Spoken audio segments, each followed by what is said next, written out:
Shalom, shalom frères et sœurs en Christ et bienvenue à la Rhapsodie du mardi 26 avril 2022. Rhapsodie écrite par le pasteur Chris Oyakilome et la lecture vous est offerte par les vérités de l'évangile.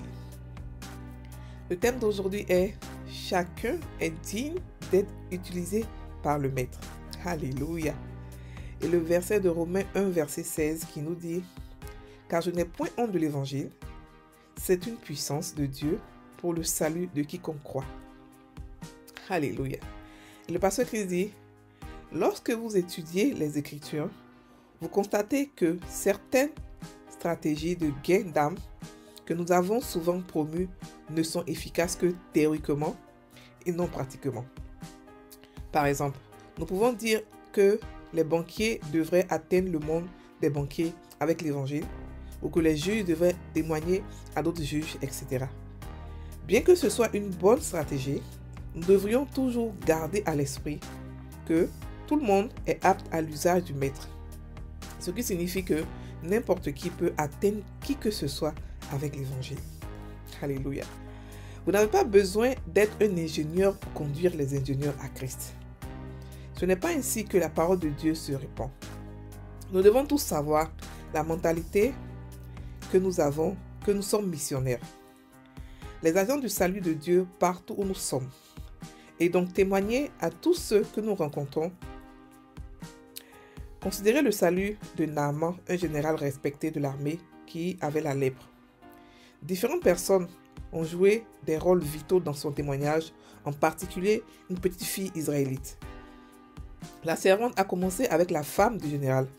Elle lui a prêché en disant « Aussi mon Seigneur était auprès du prophète qui est à Samarie, le prophète le guérirait de sa lèpre. » Et cela est de 2 Rois 5, verset 3. La femme a cru et c'est ainsi que l'affaire s'est arrivée au roi de Syrie et le résultat en a été la guérison miraculeuse et la conversion de Naaman. Profitez de votre position là où Dieu vous a placé et prêchez l'évangile avec audace. Il y a des gens pour qui Dieu a divinement ordonné que vous serez celui qui les atteindra et il vous positionne en conséquence. Il peut s'agir des politiciens, d'entrepreneurs, de conférenciers, des employés du secteur de la santé, etc. Pourtant, Dieu s'est connecté avec eux en sorte que seuls vous pouvez leur parler de Jésus. Les gens riches ont des endroits où manger, commander de l'épicerie et d'autres fournitures. Si vous dirigez de tels lieux et êtes la personne qui assure la livraison, profitez-en pour leur parler de Jésus. Si vous étiez le serveur ou le majordome dans un restaurant de luxe réservé aux riches, après s'être occupé d'eux, surtout s'ils vous laissent un pourboire, dites-leur « Monsieur ou Madame, j'ai quelque chose à vous, pour vous aussi ». Puis donnez-leur une copie de la Rhapsodie des réalités.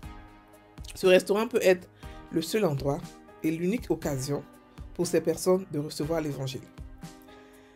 Profitons de nos opportunités et portons l'évangile à tous. Notre message en Christ est vrai, il ne fait exception de personne. Alléluia. Fin de la Rhapsodie. Le pasteur aujourd'hui nous parle du fait que nous pouvons être utilisés par le Maître.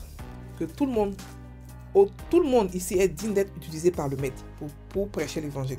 Non seulement ça, mais pour d'autres choses, mais qui n'a pas parlé aujourd'hui. Il explique que c'est vrai que logiquement, notre chariot, c'est-à-dire que l'environnement qui nous entoure immédiatement est celle sur laquelle on doit prêcher l'évangile, on doit parler de Dieu, on doit évangéliser. Mais il y a des gens que Dieu a déposés, qui a placés dans notre vie, qui ne pourront entendre que votre voix et votre seule voix. C'est-à-dire que les gens vont parler, les gens vont prêcher l'évangile, mais c'est vous seul qui sera connecté, qui va faire la connexion entre vous et Dieu. Il explique que si, par exemple, vous êtes chauffeur de taxi ou chauffeur sécurité quelque part, si vous êtes, je sais pas, à la porte d'un magasin et tout ça, vous devez toujours avoir sur vous quelque chose pour pouvoir donner, pour pouvoir offrir, pour pouvoir leur parler de l'évangile. Si vous n'avez rien à offrir, vous pouvez offrir votre voix qui est l'évangile. Donc il explique que tout le monde est important dans le corps de Christ comme ça. On peut parler à n'importe qui. Il a expliqué que, il a pris le cas de Naama, qui avait une servante israélite, et c'est par cette servante-là que lui, il est devenu. Aujourd'hui, il a été guéri d'abord et il s'est donné à Dieu. Donc, il veut dire par là que même si, quel que soit le boulot que vous faites, c'est un boulot que vous croyez que c'est minime, mais le plus minime des boulots, sachez que ce boulot-là peut être un contact, une connexion avec quelqu'un de plus grand, financièrement ou spirituellement, je ne sais pas, pour être touché par l'évangile. Donc, personne dans le corps de Christ ne peut se minimiser. Personne. Parce que tout le monde est important pour pouvoir passer le message de l'évangile. Personne n'est en dessous pour dire que non, je suis seulement un balayeur ou un gars de corps. Non, aucun de nous ne peut se minimiser parce que nous avons tous reçu le même esprit, l'esprit de Dieu qui fait que nous sommes des rois et des reines. C'est pour cela que je m'indigne un peu quand je vois des pasteurs qui veulent seulement s'approprier Dieu, qui font croire que le peuple doit forcément passer par eux avant de rencontrer Dieu. C'est faux. Donc, chacun de nous a reçu la vie en Christ. Chacun de nous est mort et ressuscité. Chacun de nous doit avoir une relation avec Dieu pour pouvoir le guider. Donc chacun de nous peut impacter son monde à sa manière. Et nous avons tous des rôles à jouer, des missions à jouer sur cette terre. On n'est pas venu pour pouvoir mendier l'amour de Dieu au travers d'un être humain. Non. L'amour de Dieu, on ne l'a pas la mendier d'abord. C'est Dieu qui nous l'a donné gratuitement. Et de plus, on doit la montrer directement, avoir une intimité avec Dieu. Parce que nous sommes tous importants devant Dieu. La preuve, n'importe qui, la servante de Naama, elle était israélite d'abord et puis elle a été capturée. Donc elle n'avait pas vraiment, si elle voulait se regarder en tant que telle pour dire qui je suis, elle n'allait pas pouvoir aider son patron. Mais elle n'a pas regardé ce qu'elle est, elle n'a pas regardé son état, elle a compris qu'il fallait qu'elle donne, il fallait qu'elle aide son patron. Elle a dit que l'amour ici a la motivé. C'est ce que nous devons voir, nous devons comprendre que ceux qui sont dehors, qui ne sont pas encore chrétiens, ils risquent de partir en enfer. Ce n'est pas qu'ils risquent, ils vont aller en enfer. Et l'amour qu'on a pour eux ne nous permet pas de les laisser aller en enfer. Non, on ne peut pas le faire. Ce qu'on fait, c'est de pouvoir les faire sortir de là. Parce que n'importe qui entre nous chrétiens, peut faire sortir n'importe qui des ténèbres. Oui, parce que le chrétien a cette domination-là, a ce pouvoir de faire sortir n'importe qui des ténèbres. Quelle que soit la situation économique de la personne, quel que soit son rang social ou son rang politique, un petit chrétien qui est né de nouveau peut toucher n'importe qui pour que la personne devienne chrétien. La preuve, on a vu Pierre, les premiers chrétiens, qui sont devenus chrétiens la même heure. Ils ont commencé à évangéliser la même heure. Ils ont eu 3000 âmes en un seul jour. 3000 âmes. Après être chrétien, peut-être quelques heures. C'est pour montrer que le chrétien, on ne peut pas minimiser ou mettre le chrétien dans un standard, dans une boule pour dire que voici ce que tu vas faire. Non. L'esprit qu'on a est un esprit de liberté. Et il utilise qui il veut. Personne n'est petit dans le corps du Christ. Personne n'est trop grand dans le corps du Christ. Non, on est tous pareils et on agit ensemble en tant qu'un seul corps. On évolue ensemble, on s'aime ensemble et on fait étendre le royaume des cieux ensemble. Donc si vous êtes, quel que soit le boulot que vous faites, sachez que vous pouvez évangéliser n'importe qui. Commencez à évangéliser. Et l'évangélisation vous permet de pouvoir récolter des fruits pour la vie éternelle, récolter les talents, récolter les dons de révélation, toutes sortes de dons, pour pouvoir encore plus évangéliser.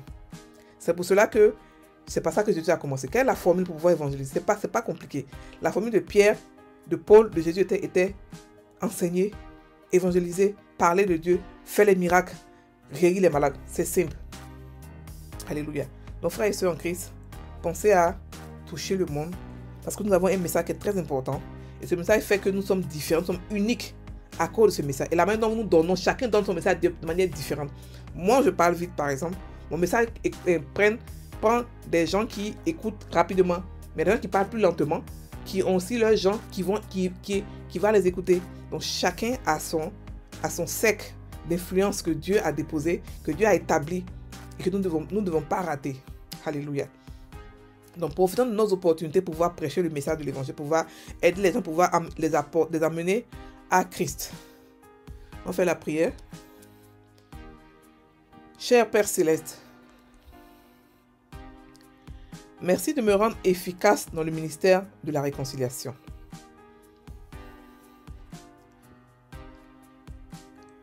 Je suis un ambassadeur et un intendant des mystères du Christ.